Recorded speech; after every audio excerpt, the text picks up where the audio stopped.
friends, Spotify Wrapped just got released, so I figured I would record a quick reaction to mine. There are a couple of quick disclaimers I want to make before we get into this. First of all, I listen to a lot of music on CD or vinyl or through YouTube, so a large chunk of my music listening isn't being taken into account. Also, some of the artists I feel like I listen to the most aren't on Spotify, so obviously they're not going to be included. So again, this isn't going to be 100% accurate, but it's still fun to look at. I don't know why I feel kind of anxious. I don't know if I'm ready to be perceived. I feel like the music you listen to says a lot about your mental state, and I've had a very rough year, so I feel like this is going to be concerning.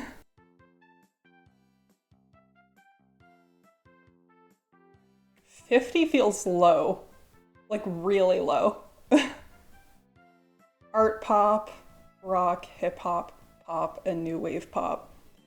Yeah, that feels a bit accurate, I guess. Although 50 does feel really low.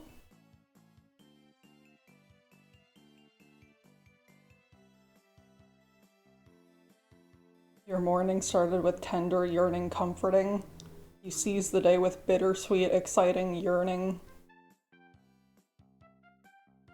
You embrace the night with moody bliss, melancholy. I don't know what this means. Your total playtime was 115,430 minutes. That's more than 98% of other listeners in Canada. So, have that going. Your top song was Pink Funeral by Beach House. I played it 69 times. Nice. The most listens was on October 25th, 2022, which feels like a weird date because that album had been out for a long time by that point. You played 3,670 songs, but played these again and again and again. Okay, so Pink Funeral is my number one. I'm not necessarily surprised by that because this song was my immediate favorite off this album. I don't think it is anymore, but this one clicked with me right away, so it makes sense that I would have listened to it a lot. Poppy Bones is definitely my favorite off of Capri Songs, so that makes sense. It's very infectious, it's very fun. I needed a little bit of happiness in my life this year. Every Day and Something to Believe are not all that surprising to me because, as I've mentioned, Titanic Rising is my favorite album of the 2010s, so it makes sense that I would have listened to these a lot. And then Masquerade from Once Twice Melody, which I am a little bit surprised by just because I wouldn't say that's necessarily one of my favorites off that album, but okay, I'll take it. I mean, it's a good song. I love that album. Your year can't be contained in a playlist, but we tried it anyway. Okay, we'll have a look at that later. You listened to 562 artists this year, but one ruled your world.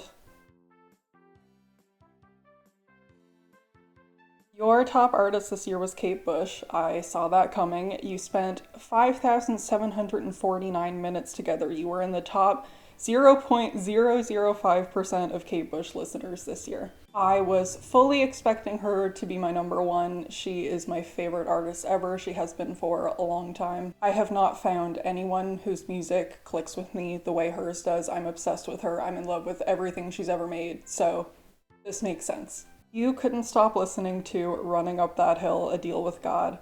Yeah, I kind of hate that this is my number one song because it's like the one that blew up this year, but I liked this song before it was cool, okay? Not that that really matters. Gatekeeping is annoying, but this is not my favorite song of hers by any means, so yeah. I kind of hate that this is the one, but it's fine. You like these artists so much we put them on the cover of a magazine, kind of. Okay.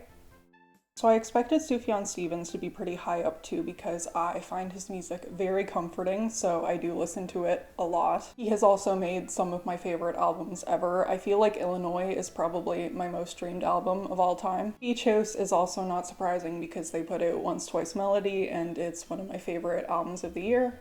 They've also made some of my favorite music ever. I feel like these two are definitely comfort music for me. I would not have expected St. Vincent to be in my top 5, but I get it. I feel like she has one of the most consistently good discographies of all time. I don't know if that's a hot take or not. I feel like every album she's ever made is great, so it makes sense that she'd end up here. I was not expecting JPEG Mafia, but again, his discography is so consistently great, so it makes sense. I did not realize I listened to him this much, but I'm glad he's here.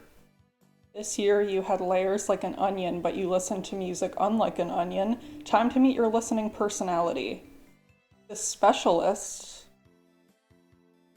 You're selective with the music and artists you listen to, but you've got lots of love to go around. Once you decide you like an artist, you're all in. That is very much accurate.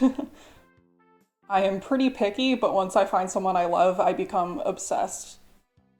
Familiarity, newness, variety, and uniqueness. Okay, thanks for spending your 2022 with us. Here's your year squeezed onto a page.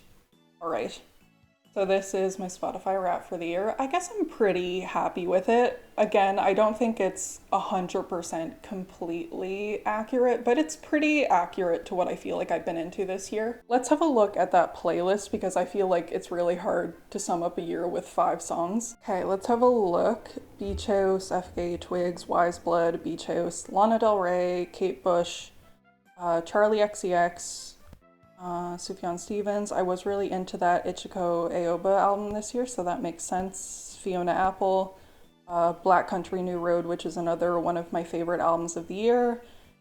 JPEG Mafia, Julia Holter, Elliott Smith.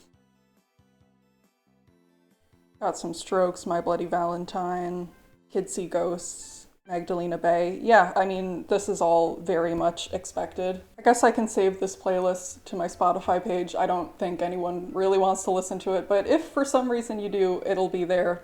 My Spotify is always linked in the description. Anyways, let me know what your top artists and songs were. I know that it's a meme that nobody wants to see each other's Spotify Wrapped, but I actually genuinely enjoy looking at them. I like seeing what people were listening to, so feel free to let me know. I am also planning on making a video about my favorite albums of 2022, so that should be coming out around mid to late December, and otherwise I'll see you guys later.